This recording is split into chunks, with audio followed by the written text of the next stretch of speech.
Oh, yes. Welcome back, everyone. Today I've got a review for Transformers War for Cybertron Siege number 41. This is Deluxe Class Barricade. This is the first time movie Barricade gets a G1 treatment, but not the first G1 Barricade, if that makes any sense. If you don't know, the name Barricade originally belonged to a Decepticon Micromaster, who wasn't even a police car.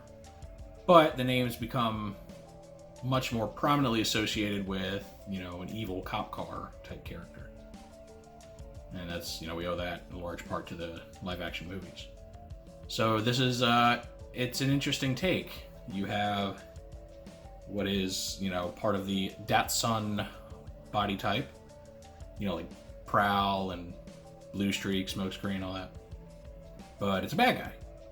So that's kind of different. And this is based off of some artwork done by Guido Guidi at one point, so that's pretty cool. Guido is definitely, a Hall of Famer as far as Transformers go. And Barricade himself is a retool of Prowl and a redeco or pre-deco, depending on how you look at it, of Smokescreen. It's got Smokescreen's more helmet-like head. So we're going to be doing what we normally do.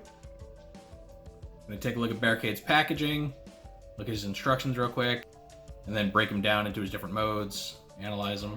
Of course, I'm going to be doing some comparisons today with Prowl and a special guest, so stay tuned. And of course, at the end, I'll give my final thoughts. So Barricade comes in your standard Siege Deluxe box. Got his name on here, all your branding.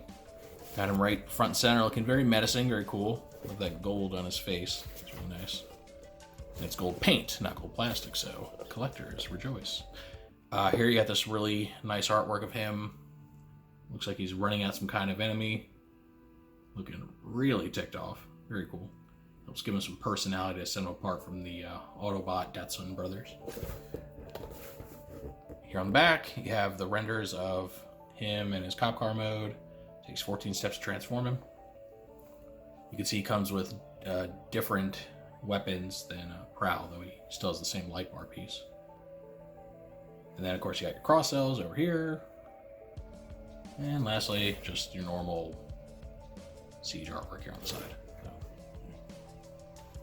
right here's the instruction booklet. Got his little serial number there, his rank symbol thing. Nice render. And the render has him wielding these things as shoulder cannons. Now here you just have the transformation to his car mode, which is more or less the same as it is for Prowl. One thing you'll notice, they don't actually show you to put the light bar on the top of the car, but he's a cop car, so obviously you should. And the nominal storage, the nominal storage for his guns go right on the hood, which, form his shoulders in robot mode, so. Over here, you've got your cross cells with smaller classes. Shows you where you can attach the fire blast effects. And then here, you have the little tech specs for his weapons. And you'll notice that just like Impactor, it's all in your Autobot alphabet again. So I guess they're really committing to this. Now, Siege is kind of coming to an end very soon. Not too many Siege figures left, so I'm not sure if they're going to continue this trend in the new War for Cybertron chapter. We'll have to see. Alright, and here's Barricade in his Cybertronian police cruiser mode.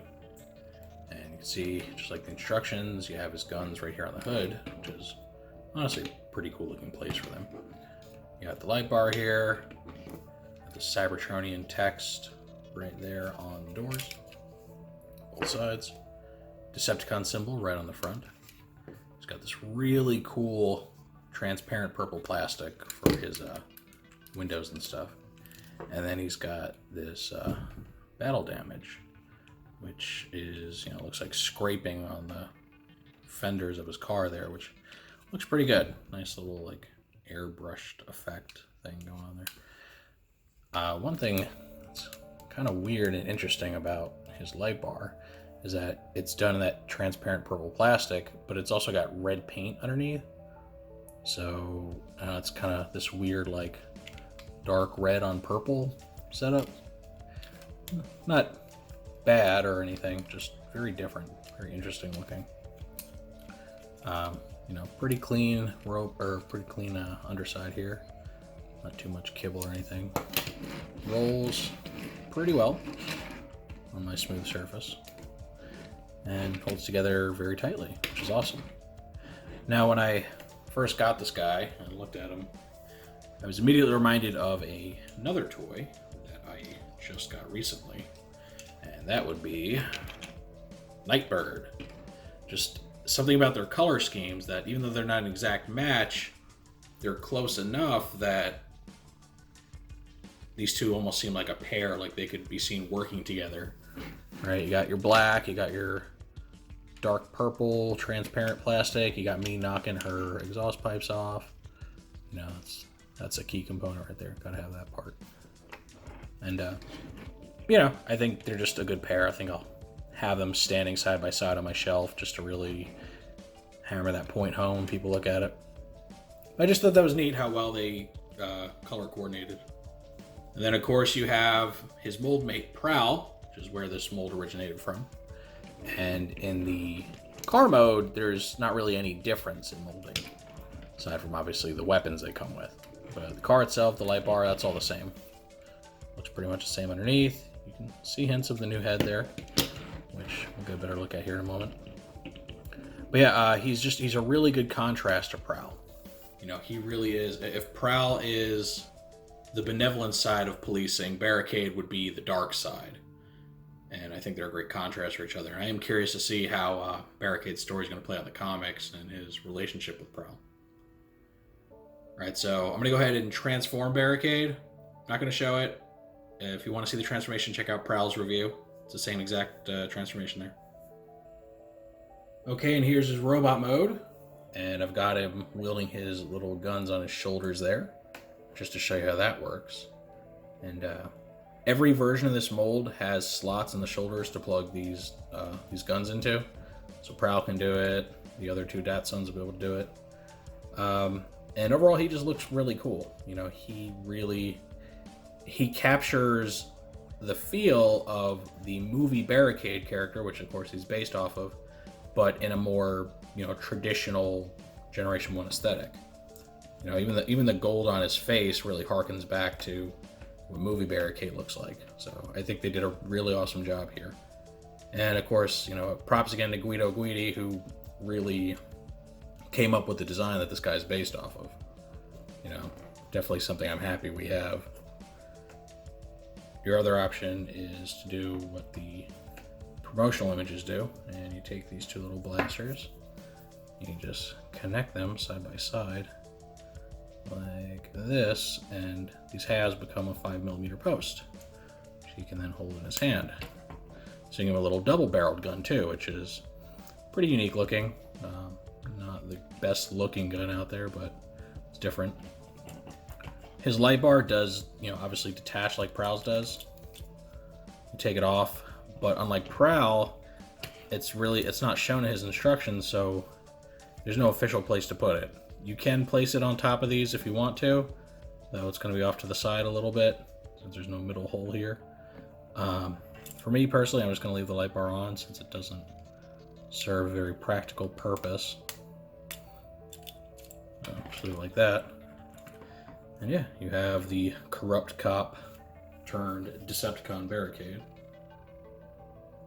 And then, just to show off that color similarity again, here he is with Nightbird. Again, they really just look like they're members of some sort of like a stealth team or a hit team or something, which I think is awesome. And then, of course, you got to put in old Prowl. And their robot modes, even more so than the vehicle modes, really just contrast one another. Prowl just has this very heroic visage about him, and it's just kind of amazing what they can do with colors. You take the same mold and tweak some hues, and all of a sudden you have what feels like a completely different character. So they complement each other really well, very contrasting. And now, just for fun, to show you Prowl's little connection points here. Go ahead and slap these on. And just press them into those slots on his shoulders.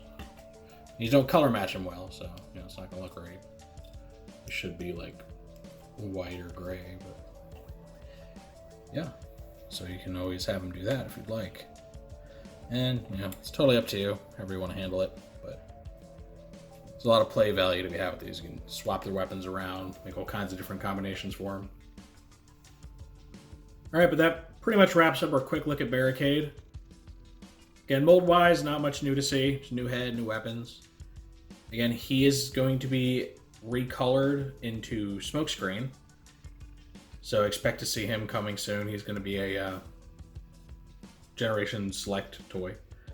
So same head, same weapons. In fact, I think Smokescreen actually comes with an additional gun to go with those. This toy is not going to be for everybody. Not because it's bad in any way, but he's not an original Generation 1 character, so a lot of people might turn their nose up at that depending on their collecting priorities. And he is a retool or a redeco, so people just may not be keen on picking up this mold again, depending on how they feel about it.